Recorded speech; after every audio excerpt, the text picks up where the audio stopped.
السلام علیکم ورحمۃ اللہ وبرکاتہ۔ معزز سامعین و ناظرین، حجت الاسلام حضرت مولانا محمد قاسم نانوتوی رحمۃ اللہ تعالی علیہ، جو دارالعلوم دیوبند کے بانی تھے، وہ ایک دن مسجد میں، جسے چھتا والی مسجد کہا جاتا تھا، طلباء کو درس دے رہے تھے۔ تو اسی درس کے دوران میں ایک نواب صاحب آئے اور حضرت نانوتوی رحمۃ اللہ تعالی علیہ سے ملاقات کی، اور ملاقات کے بعد ان سے دعا کی درخواست کی۔ اور جب یہ نواب صاحب واپس جانے لگے تو رخصتی کے وقت انہوں نے حضرت نانوتوی رحمۃ اللہ تعالی علیہ کی خدمت میں اشرفیوں سے بھری ایک تھیلی جو ہے وہ پیش کی، اور کہا کہ حضرت یہ آپ اپنی ضروریات کے لیے رکھ لیں۔ حضرت نانوتوی رحمۃ اللہ تعالی علیہ نے فرمایا کہ مجھے اس کی کوئی ضرورت نہیں ہے۔ تو نواب صاحب کہنے لگے کہ اگر آپ کو ضرورت نہیں ہے تو آپ اس رقم کو کسی کار خیر کے اندر خرچ کر دیں۔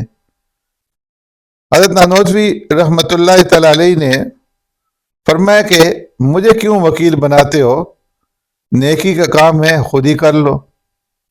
اور پھر حضرت نانوتوی رحمۃ اللہ تعالی علیہ نے لطیفتاً یہ بھی فرما دیا کہ دیکھو، اگر مجھ میں خرچ کرنے کی اہلیت ہوتی تو رب العالمین مجھے بھی مال اور دولت دے دیتا۔ جب اللہ تبارک و تعالیٰ نے تمہیں دیا ہے تو اب تم درمیان میں واسطے کس لیے ڈھونڈتے ہو؟ جاؤ اور اپنی مرضی سے اس رقم کو خرچ کر دو۔ پردے کہ حضرت نانوتوی رحمۃ اللہ تعالی علیہ نے اس نواب صاحب سے اس رقم کو قبول نہ کیا اور وہ تھیلی ان کو واپس کر دی۔ یہ نواب صاحب جب واپس جانے لگے تو مسجد سے باہر جہاں حضرت نانوتوی رحمۃ اللہ تعالی علیہ کی جوتیاں رکھی ہوئی تھی، تو انہوں نے اشرفیوں کی بھری ہوئی وہ تھیلی حضرت نانوتوی رحمۃ اللہ تعالی علیہ کی جوتیوں کے اندر بھر دی اور چلے گئے۔ حضرت نانوتوی رحمۃ اللہ تعالی علیہ جب درس سے فارغ ہوئے اور اپنے جوتوں کے پاس آئے اور جوتے پہننے لگے تو دیکھا کہ جوتے کے اندر جو ہے اشرفیں بھری ہوئی تھی۔